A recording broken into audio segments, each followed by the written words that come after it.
Right. Now I've got to be official. So first of all, I just want to thank you for joining me on this inaugural program of Perfectly Imperfect. It's something that I am extremely passionate about and that I've spent a lot of time putting together. So I really just want to say a very, very big thank you. I'll introduce myself briefly so that you know who I am. I don't know what Natasha has told you about me, but hopefully it's only nice things. Otherwise, her and I will have a conversation later. I haven't said much about you, actually, Gareth. Oh dear. So my name is Gareth. I was born and raised in Zimbabwe, where I lived most of my life. I was raised in a single parent family by my mom, and I have a sister who still lives in Zimbabwe. I moved to the UK in 2006 because I kind of like wanted to work on myself a little bit more. Lack of resources and that sort of stuff in Zimbabwe held me back. In 2002, I had my last serious suicide attempt that left me in a coma on life support with my family, not knowing whether I would survive. And I remember waking up hooked up to the life support machines and my family next to my bed. And I remember the look on their faces. And I was so angry with myself and I hated myself so much. I said to myself that I must be so bad that even the devil doesn't want me. So I lay there on the bed and I remember praying and I said, if there is a God out there, or if there is anything out there, if I am alive, still alive by my 40th birthday, then I will commit my life to helping other people. And that was the start of my journey. I went through 12-step program and a lot of therapy. I trained to become a counselor. I trained to become a minister. And a lot of the trainings that I did selfishly. Yes, I wanted to gain the tools to help other people, but I wanted to learn more about myself. And I've always been interested ever since a young age of being a therapist with a difference because of what I went through in my childhood. So when I turned 40 and I was still alive, my business partner and I decided to open up our health retreat in Spain. And we've been running that ever since then, thanks to the situation that we're in right now with that C word. We're unable to run retreats, but we've been doing online stuff. And lockdown gave me an opportunity to go within and do even more deeper work. And I'm the type of person that likes to take complicated things and make them as simple as possible. I like to be able to do something so that when I look at one page, I can see at a snapshot what is going on. So what I've done with the workbook is I've taken everything almost that I've worked through over the last nearly 20 years that's helped me to find who I am. And a lot of times who we are, when we introduce ourselves, we don't feel comfortable just saying, I am Gareth. Because at the very core of it, that's who I am. Yes, my name is a label, but at the very core of it, that is who I am. A lot of times we say, I am Gareth and I am a chef and I am creative and whatever, but that's not who I am. What I found by going through this process and everything was that I was able to connect with Gareth and finally feel comfortable just saying, I am Gareth. And that's what I hope to help and support you.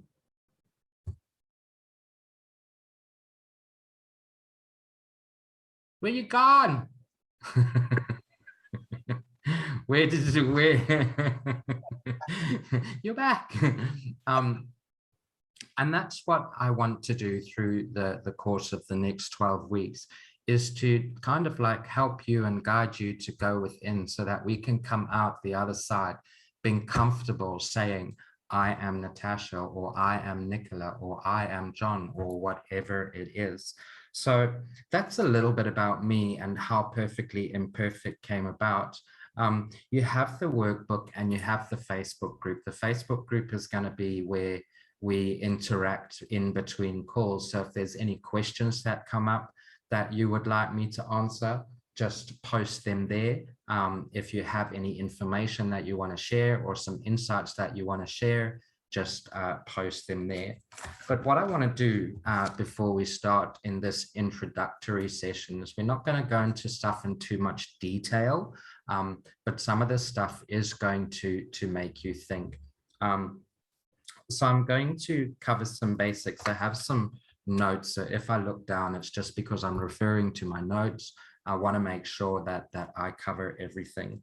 The first thing is that this is going to challenge what you think and what you believe. So for the purpose of these calls, when we are together, I'm going to ask you to suspend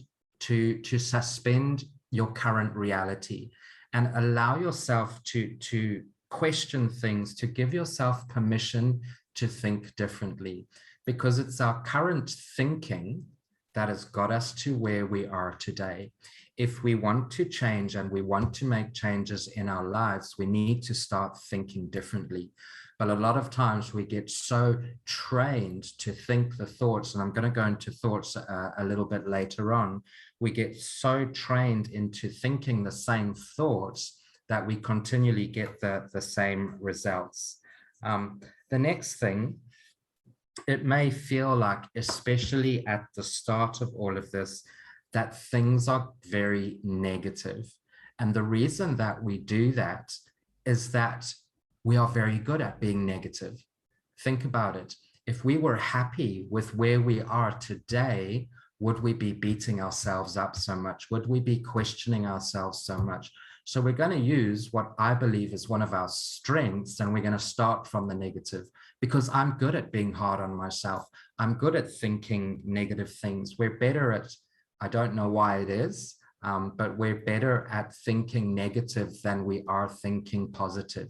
Yes, we can train ourselves to reframe our thoughts, but before we reframe our thoughts, the majority of the thoughts that we have are going to be negative. So at the beginning, it might feel that we're being a little bit negative and all that sort of stuff, but it is for a purpose. Another thing is that we're all going to process things differently. So I know that you three are together and you'll have the opportunity to chat with each other. And just because someone is getting something doesn't mean that you're doing anything wrong. It just means that we all process things differently and we all do things at a different speed. So don't compare what you are going through to what someone else is going through. Yes, there may be similarities, but make the effort to not compare your journey to someone else's. This is an important one. There's no such thing as a silly or a stupid question. The fact that the question is there means that there is something in it. I know that I've been in trainings before and I've said to myself, oh no, you can't ask that. That's such a stupid question. And I've kept it to myself. But what I learned was sometimes those are the most important questions that we need to ask, because our brain is searching for an answer to it. But because our conscious mind says, no, I don't want to answer it. Oh, that's a silly question. So it avoids us from confronting something within us that we need to process and make sense of. That's the reason that questions come up. If a question comes up, it means that your mind hasn't made sense of something. We may not realize what that something is, but just a reminder that there's no such thing as stupid or silly question. Another one is sometimes I won't directly answer questions, and that's for a reason. And when it comes to that, and if I don't answer the question directly, or if I say, let's park it for later, it is for a reason. And all I ask is that you trust the process. This isn't, well, they're all important. You might find yourself saying, I know that, to some of the things that I say and that I share over the course of the next 12 weeks. when you find yourself saying, I know that, write it down. Because what happens when we say, I know that, is that the conscious mind checks out. It goes, I've heard this before, da, da, da, da, da, da. And I'm sure we've all had the experience when you've been reading a book and all of a sudden you're 3 or 4 pages in and you're like, well, what the bloody heck have I just read? It's because there's something on one of the pages before what that you were reading that your mind didn't quite make sense of. And I learned this, believe it or not, and I think it's one of the good things that they teach. I learned this from Scientology. So I was involved with Scientology for a while, but I began to realize that it was very, I'm sure I can use the word, that it was very cultish. And I made the decision to kind of like leave Scientology, which I can concur that some of the stories that you read about people trying to leave Scientology is very difficult. I was threatened, my family was threatened, I had to change my phone number. But one of the things that they made me learn, and it has really helped, was using those words, I know that. So what they would do sometimes is when you were doing an exercise, they would come and they would point to a word on the page and you would have to explain the definition to them. And if you couldn't explain the definition to them, you had to look it up in the dictionary.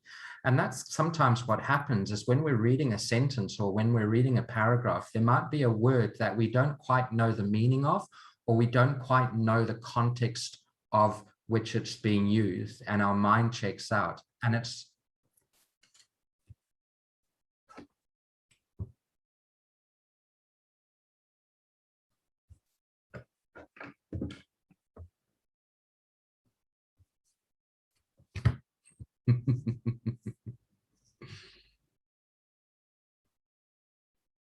You're back. Can you hear me?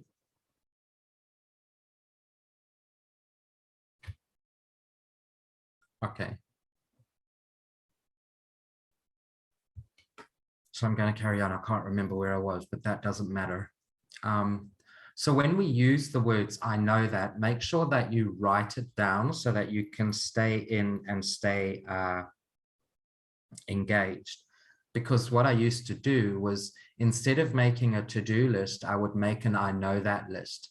And I would go back to my I know that list and see if I was actively doing the things that I said I know that to. So like I say, some of the things will be pretty obvious and you might find yourself saying, I know that, or I've heard this before. Make sure that you write those things down.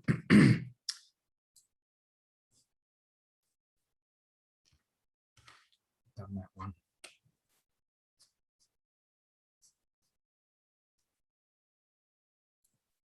And the camera cut off and the people left. That's because they said, oh no, you didn't hear me talking to myself. Challenges between us all, is there? You didn't hear me talking to myself. I was like, oh no, they don't want to do it. They've switched the camera off. They're fed up already. They're like, let's just get to the nitty gritty. I'm joking. So we finished the I know that part. The next What one. is this? What? It's all right, carry on. Carry on, you said. Yeah. Okay. So there are going to be some big emotions that come up during this process: frustration, confusion, sadness, and anger, but they are good things. They're a sign that your body and that your mind is processing things, but they're also one of the most common times when people stop going through a process, when they get too confused or when they get too frustrated because they don't understand something, or when they get too angry with themselves. So just to be aware that these emotions are going to come up, and that in your mind, you're going to start formulating excuses in order to not go there. That's why journaling is so important. Journaling is going to be your best friend over the next 12 weeks. So when these emotions come up, it's important to journal about them. But on the flip side of that, the process and the journey requires us to be humble with ourselves, to have courage, and most of all, to be honest, because only I know what I know, and only I know what I'm going through. And it's the same for each one of us individually. If I'm not honest with myself during the process and during the questioning, it doesn't mean that we have to share everything. But if I'm not 100% honest with myself, I'm not going to get out of it what I can get out of it. Because being honest is where the most powerful stuff is going to happen. You might also know, oh, I've got something itchy on my head. You might also notice that as we go through the process, some of the things might repeat themselves, but in a slightly different way. It's done like that for a reason. So when you see something and you recognize it, don't go back and look at your previous answers. Answer it from a new perspective. Because the one thing that is constant in life is change. And we are, whether we realize it or not, constantly changing from moment to moment. Our perception of reality is constantly changing through conversations that we have, through strangers that we see walking on the street. So when you get to an exercise where you find yourself saying, this is similar, allow yourself to answer it from that new place. So try not to go back. The workbook that you have in your hands is not only a guide, but it's a reference tool that you can use again and again when challenges pop up. I still go back to some of these processes. I still go back. I still go back. I still go back. I still go back. I still go back to some of the processes in here when I struggle with things. Because just because I've accepted who I am and I'm coming from a place of compassion and resilience and self-understanding doesn't mean that I don't still have problems, doesn't mean that I don't still have challenges. But the challenges and the problems, because I understand myself better and because I know myself better, they're easier to overcome and I get more lessons and learnings from them. And as they say sometimes, the first time is always going to be the worst time. So the first time that we go through this process, it's always going to feel a little bit uncomfortable, but it's kind of like learning a new language. What we are doing now is reprogramming our body literacy. We're reprogramming the way that we speak to ourselves. We're reprogramming the way that we think.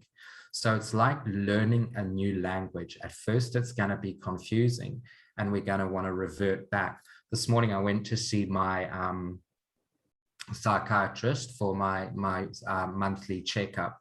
And he said to me, well, today, are we going to speak Spanish or English?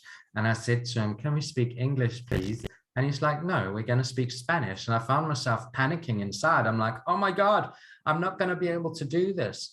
And even though I made a few mistakes, we still got through the half-hour session speaking Spanish the majority of the time. And it is like that. It's going to be like learning a new language. Sometimes we're going to say to ourselves, well, I don't understand that, when we actually do. And then the last thing that I'm going to say there is that it is up to you to make the time and space to do the work between the sessions, because that is when most of the stuff is going to happen. Like I said, your journal is going to be your best friend. I encourage you to journal every day about stuff that comes up, because we want it out of us. We want to get whatever it is that we're thinking about out of us and onto paper so that we can make space for new things. The only reason that we think things is because the brain hasn't made sense of something. And they say that something like 80 or 90% of our thoughts are the same thoughts that we had yesterday. So when we journal and get things out, I like to call it complex simplicity, because the brain is such a complex thing that we can't replicate, but at the same time, it's very simple. When I write something down, my brain looks at it and goes, oh, it's out of me. I don't have to remember that. And then it can go on to the next thing. So when we are journaling, if there's thoughts that come up, write them down. It doesn't matter how small they are, get them out, because then that's going to give us space for new things to come in. So at the beginning of the book, you would have seen kind of like what you would like to get out of this experience and what are your concerns or fears. Some of you have introduced yourself and mentioned it, but now that we've gone through that, is there anything else that anybody would like to add about what they would like to get out of the process, or any concerns that they might have?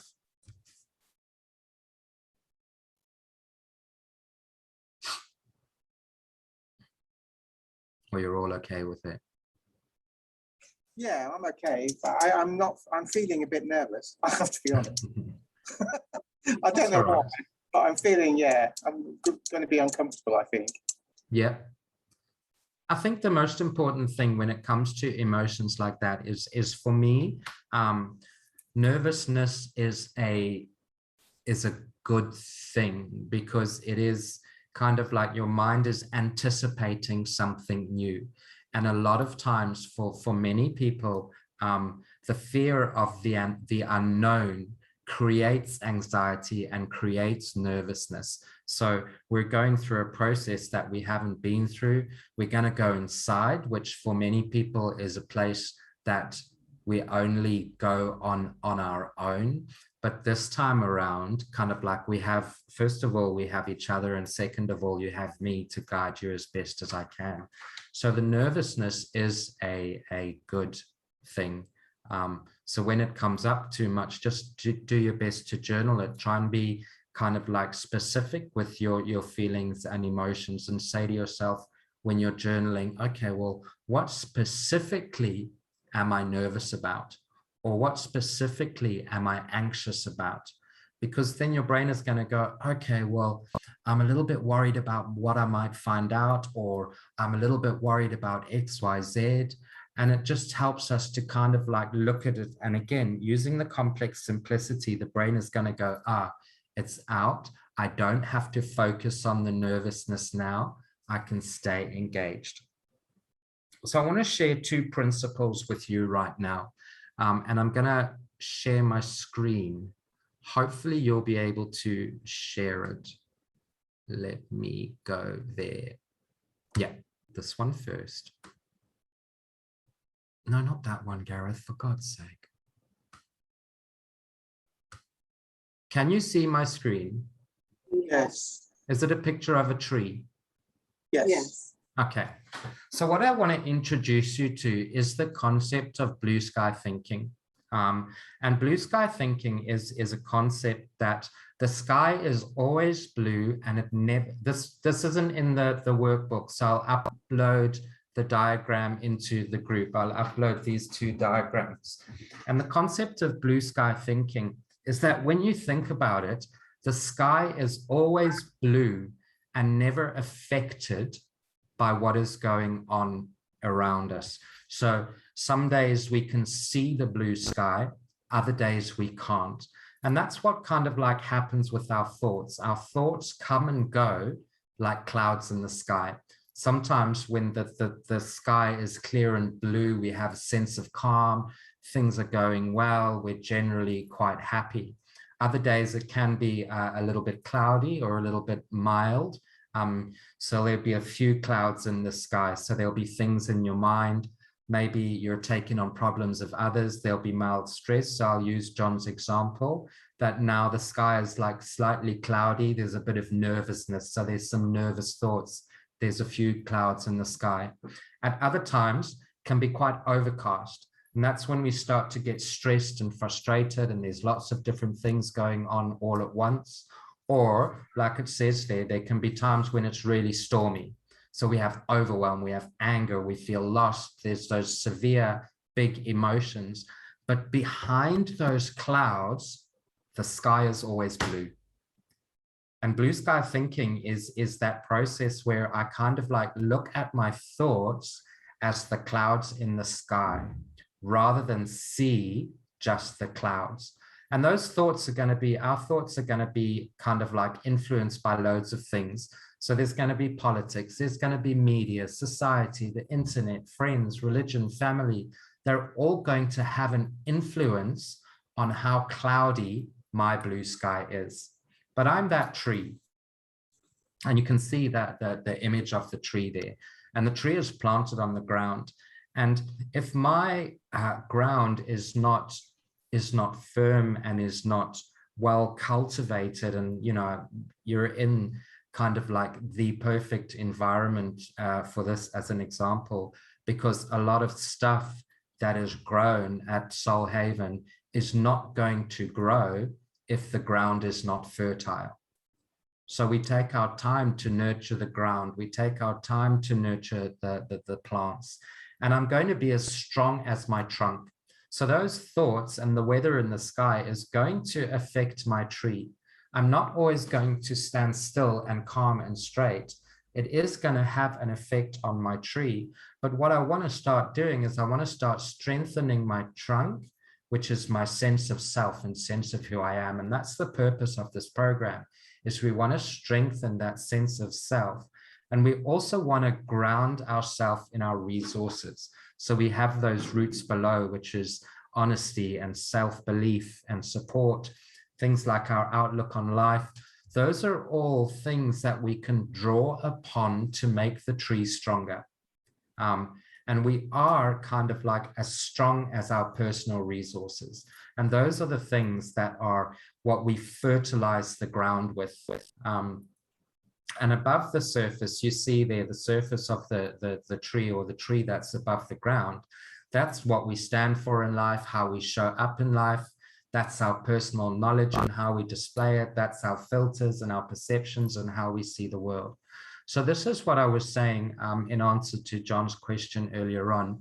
When we write down those thoughts, and what I was talking about when we're journaling, it's kind of like just watching the clouds in the sky go by.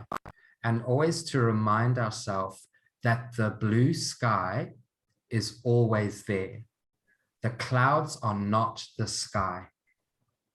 And often we say to ourselves, I always, like, some people get irritated with me because it'll be a cloudy day. They'll come to the retreat and they'll say, oh, where's the sun today? And I'll say, it's in the same place that it was yesterday. And we get affected in life by the clouds rather than allowing us to remind ourselves that the blue sky is always there. So that's that one. How do I get out of it now? No, Gareth. I can't. Okay, I'm going to stop sharing that because I want to share another picture now. Wherever it's bloody gone. Okay. Share screen. Okay. You got a picture of a flow chart? Yeah. Okay. So this is something that we call, is called mental proliferation. And if you kind of like think of mental proliferation, is how something goes from a spark to a bushfire. And that's often what happens in our minds with our thoughts. And again, I'm going to upload this into the group, but this is something that I want us to be aware of, because this is going to be happening the whole time. It's not our thoughts that we have to be afraid of. It's our thoughts about our thoughts and how we engage with our thoughts that make the difference. So we're going to have a trigger event or a thought that's going to come up, and that's going to be influenced by our outlook on life. I usually use the word spiritual, not for religious connotations or anything, but just to define my outlook on life, because my spiritual way of being is how I approach life and how I embrace life. And if I was to ask myself the question, life is, whatever comes up after that can often determine our approach to life. And sometimes we have that thought and it's going to be triggered immediately by our heart or by our intuition. Our intuition is that tiny little voice that just whispers once. We'll have a thought and it'll go, oh no, don't worry about that, Gareth. But it just whispers once. Or I will be led by my heart, and my heart leads how I live. So my heart stores my values and my beliefs and that sort of stuff. And what then happens is that I start to tell myself a story about the thought. And that then interrupts, or that then is interrupted by more thoughts and how I talk to myself and what I say to myself. It's like, oh, I'm nervous. I'm using John's example again. Oh, I'm nervous. Why am I nervous? Because X, Y, Z, A, B, C, da, da, da. And what that then triggers off is a gut feeling. And for me, that gut feeling is that sensation that we get in our body. It's the physical feeling or sensation, like it says there, that's triggered by life experiences.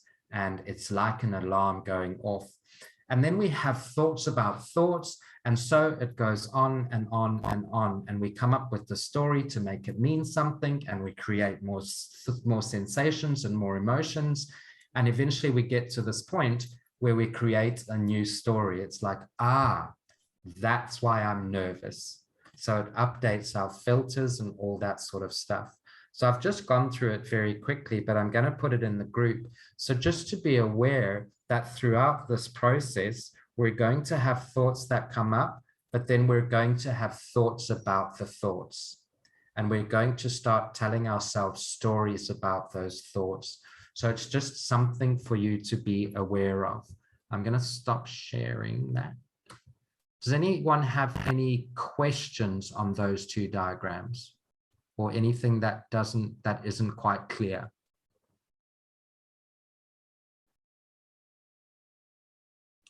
All happy? Okay, so I'm going to ask you a question now. You don't have to answer it. You can write it down, but if you want to answer it, you can. On a scale of 1 to 10, how well do you think you know yourself right now?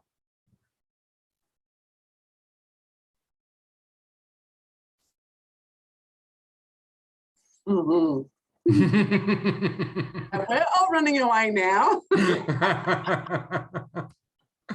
And remember, there is no right or wrong answer. Your answer is going to be your answer.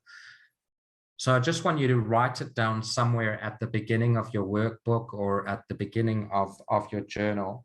And again, the same question that I'm going to ask you, on a scale of 1 to 10, how happy would you say that you are right now?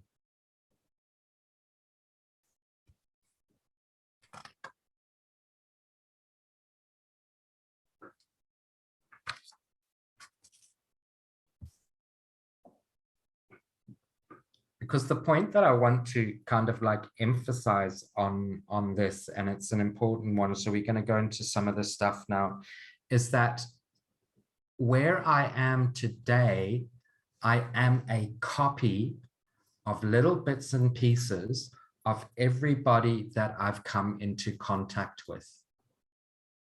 And part of me has lost sight of who I was when I started learning. So if you think about it, how do children learn language? They copy their parents. How do children learn to do things? They copy their parents. They then go into school and they start copying their friends. And then they change who they are in order to mold and fit into a group of people. And then as we get older, we go into the work world and so on and so on. And we're constantly molding and shifting and changing in order to feel like we fit in.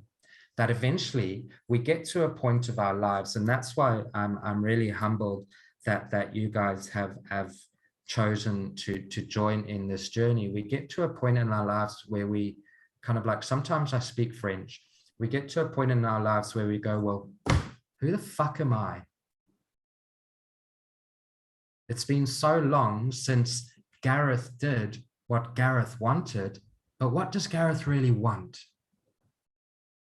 And we become so defined by kind of like the labels that we have. And I said this at the beginning, we become more comfortable with saying, I am a health retreat owner, or I am caring, or I am creative, rather than just being comfortable saying, this is me, this is who I am.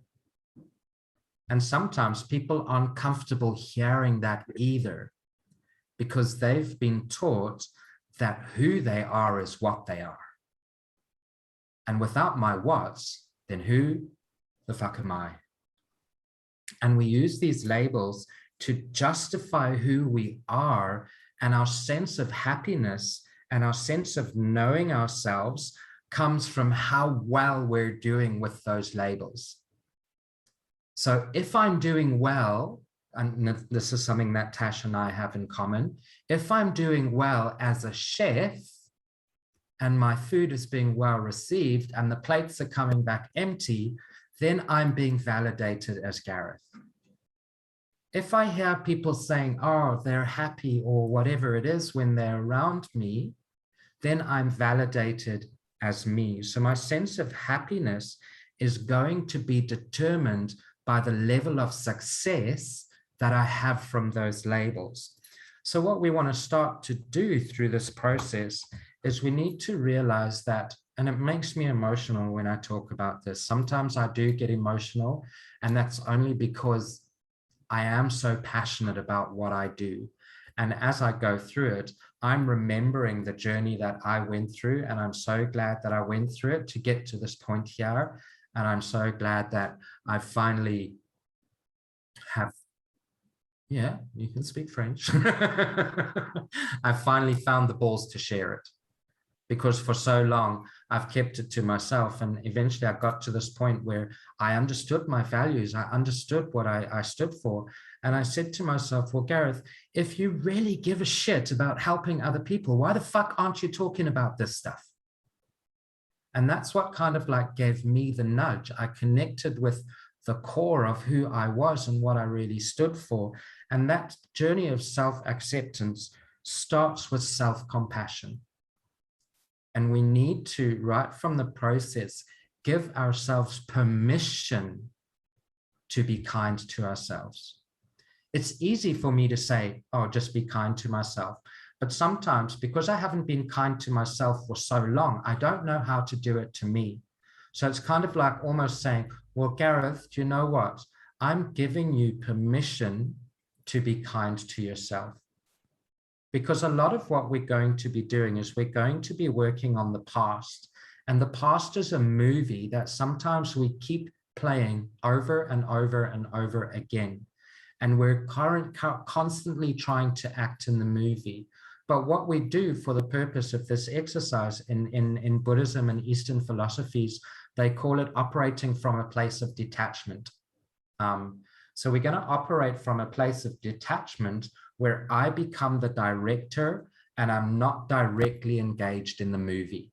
So it's kind of like I've taken that DVD out of the DVD player, put it in the cover and put it in the shelf. I can't change my past. I can't go back and change my past, but I can look at it and learn from it rather than watching the same movie over and over again and hoping that it's going to end differently. And that takes a little bit of self-compassion. And I've got a definition here and I'll read it out to you. Self-compassion is the recognition of our innate value, deeply understanding the true cause of our happiness and suffering, and resolving to engage in self-transformation. And for me, when I learned that definition of kind of like self-compassion, it made me realize that self-compassion isn't just about happiness. It's also about taking a look at my suffering and knowing that me as a person deserve the right to have my suffering looked at so that I can engage, like it says there, in self-transformation. So the first stage of self-compassion, and that's what we go through in the process, is we explore the things that make us unhappy, and later on in the process, the things that make us happy. The second thing that we start to do is we do what it takes to bring around transformation. And the third thing that we'll get to at the end of the process with the self-compassion is we accept that we have value. Because if I was to say to you right now, right, just go away and say a few affirmations and believe in yourself, It's a nice concept, to be perfectly honest, and we've all heard it before, but inside we'll be going, yeah, but. So what we want to do is we want to look at the root causes of that so that we can engage in that transformation, and at the end of it come out and say, do you know what, I have value as me, not I have value as a chef, or I have value as, I don't know, an accountant or a quantity surveyor or a health retreat owner. No, I have value as me. Because when I accept that, then I, as Gareth, can fully step into my labels and embody them. I don't have to be defined by that label. It just becomes something that I, Gareth, do. And I can give myself 100% of that. And with, with self-acceptance, we truly appreciate others based on the level of acceptance that we have for ourselves. Now that can sound quite conflicting because it's easy for us to say, yeah, I accept others. But when I fully accept myself, I can see others for who they are. And why is self-compassion important? There's a few reasons that self-compassion is important. The first one is it helps us to see reality more clearly. So like we were talking about with the blue sky thinking, it helps us to remember that the blue sky is always there. My reality around me is not what I see, because what I see is seen through my filters. When I have self-compassion, I'm able to look at somebody else and say, okay, well, what's going on in their life that is contributing to me seeing things this way? Because all three of you are going to be looking at me, but you're all going to be hearing things differently. You're all going to be processing things differently, and you're all going to be seeing things differently. If I get within my head, I would be going to myself, well, I hope all three of them are understanding exactly what I'm saying. But it's not for me to make sure that you understand everything. Yes, it's for me to explain things clearly, but you're going to understand it as you understand it. I can't make you understand it like I understand it, if that makes sense. So when we operate from that place of self-compassion, it also gives us permission to look at things differently. So like I said at the beginning, we want to suspend our current reality so that we can see things differently, so that we can take a look at things and say to ourselves, well, what would happen if I looked at XYZ like ABC? Or what would happen if I moved that little piece of information over there? But in order to do that, we need to have a certain level of compassion. And we can see people starting with ourselves for who they are rather than what they are. Because a lot of times we'll see people for what they are and the hat that they're wearing. And they're going to show us only what they want us to see. And I've learned through the process, and that's why I say, like, sometimes I get emotional. Sometimes I speak French. Sometimes I will lose my train of thought. But that's me. And I'm okay with it. I don't want to sit here and say, oh, my name is Gareth, and I'm going to present to you a 12-week program of Perfectly Imperfect. I just want you to see the perfectly imperfect me. And I just want to share the journey that I got to this place. So when we start to have self-compassion, we can start to see people for who they are rather than what they are. And this is quite a confronting one. The less compassion we have for ourselves, the more we judge others, especially those close to us. Because it's easy for me to have compassion for other people, if that makes sense. It's easy for me to take on the label as, oh, Gareth is the compassionate guy. But behind the scenes, I'm doing it to cover up for the fact that I don't have much self-compassion with myself. When I have more self-compassion, then I can genuinely be compassionate, and I'll be the same all the time. And this is where resilience comes into play. So these are the three key things that we cover. This is where resilience comes to the place. And it's through getting to know who we are and learning to accept ourselves and learning to have self-compassion that we learn to be in a state of being where we are calm and have clarity despite what's going on. So we're able to remind ourselves, despite the clouds, that the blue sky is there. And that's what resilience is all about. It helps us to respond from the heart and the core of who we are, rather than react from what we are or what we're trying to hide. Because think of times in the past where there's been, let's say, I'm just going to use the word conflict, where there's been conflict and there's been a lot of emotion and someone's pushed a button, I will react. I will get angry, or I will just say the first thing that comes to my mind. That's because I'm coming from a place where my what has been questioned. I'm coming from a place where my labels have been challenged. And because I'm defined by those labels and I'm not 100% in congruence with them, I'll react. But when I'm congruent with who I am and what I do, I'm able to respond from the core of me. And that's kind of like what the program is all about.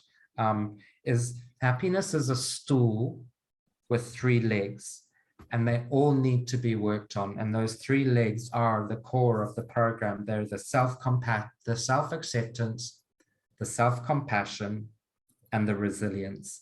And when we get those 3 things, and when we understand those 3 things, that's where it all kind of like begins. So that is what I really want to cover in this introductory session, is just to get across those basic principles to you before we start diving into everything else. So does anyone have any questions at all? Yes. So do we still keep our labels, or are we dropping our labels? For now, just keep everything. Just for now, before we start the process, just keep everything. The thing that I would encourage you to do is journal about all the thoughts that are going on. Because what I don't want to do is say, okay, well, John, take off all your clothes and go walking outside. That's do you know what I mean? That's kind of like what we would do if we were to strip ourselves of our labels right now. It's like, no, what we want to do, imagine it like this. When you go clothes shopping, you don't generally just buy the first thing that you look at. You choose a few things, you go into the changing room, you try it on, you say, oh no, I don't quite like that one. Maybe this one is a little small. Okay, this one works and that one doesn't. That's kind of like what we want to do with our labels. We want to go in and out of the changing room so that we can try things on and see if they fit, rather than just standing in the middle of the store, undressing and going, oh, look, I like this shirt. I'm just going to take this shirt. So it's that's the easiest metaphor that I can use to. So I would just say, stay with your labels for now. If stuff comes up, journal about it. If you start questioning things, journal about it, post things in the group or whatever it is. But that's a good question to ask. Thank you.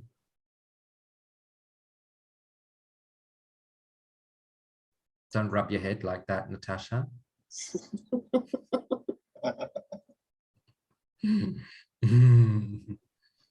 What are you thinking? So many things. Yeah, so many things right now.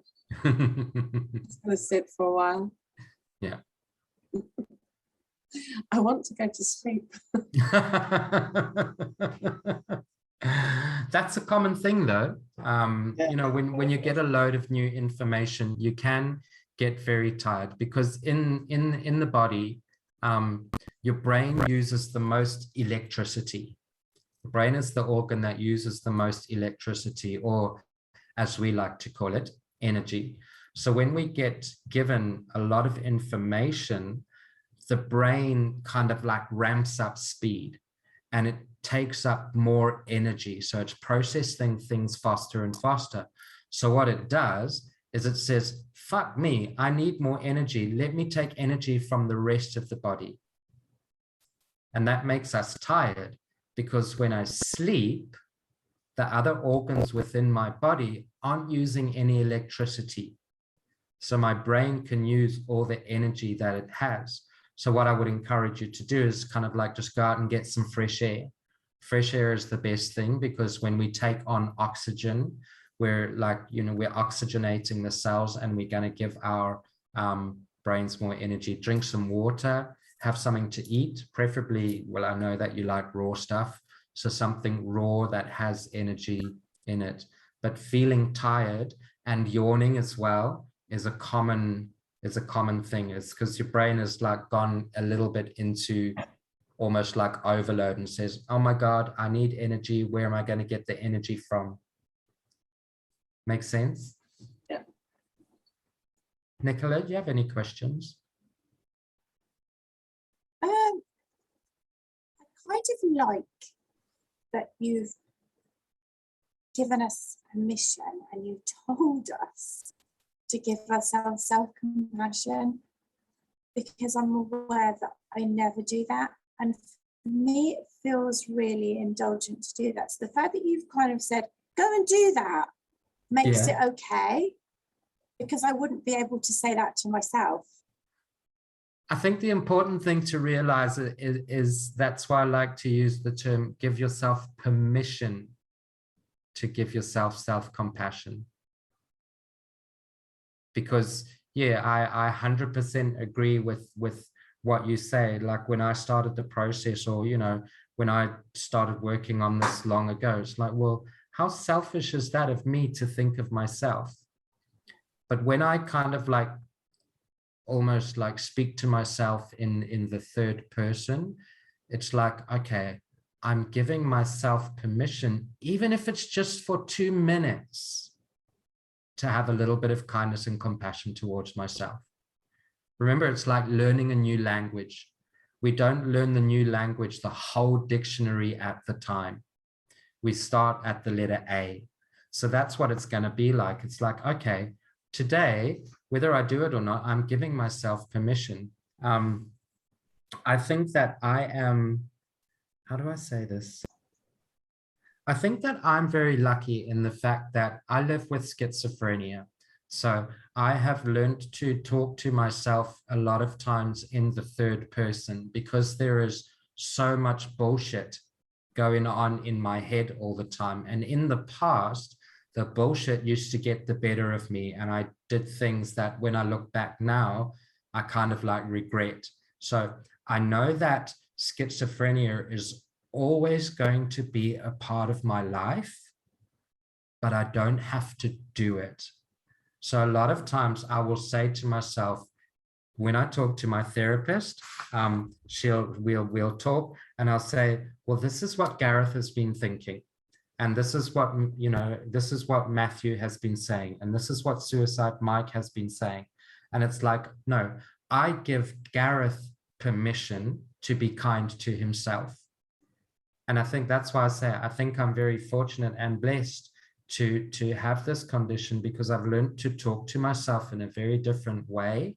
And that's what I want to do through the process. So you can say to yourself, do you know what? I'm going to give Nicola permission to be a little bit kinder to herself. Or I'm going to give John or Natasha permission to be a little bit kinder to themselves.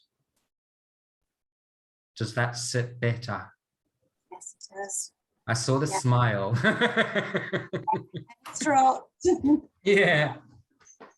Because what we're then doing, you know, like I'm glad that it's come up, is that what you are doing in that moment is you are validating yourself. You're saying, I'm giving, Nicola is somebody who deserves self-compassion. Natasha and John are people who deserve self-compassion. I'm giving them permission to give compassion to themselves.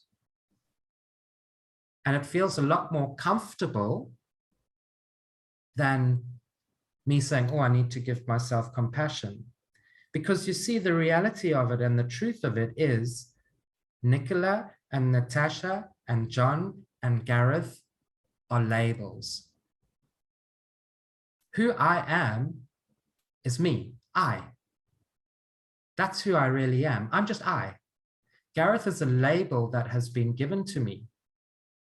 But when I look at that label and I see that person who is that label, I can give that person and I validate that person. So me, the core of who I am giving my label permission to have self-compassion.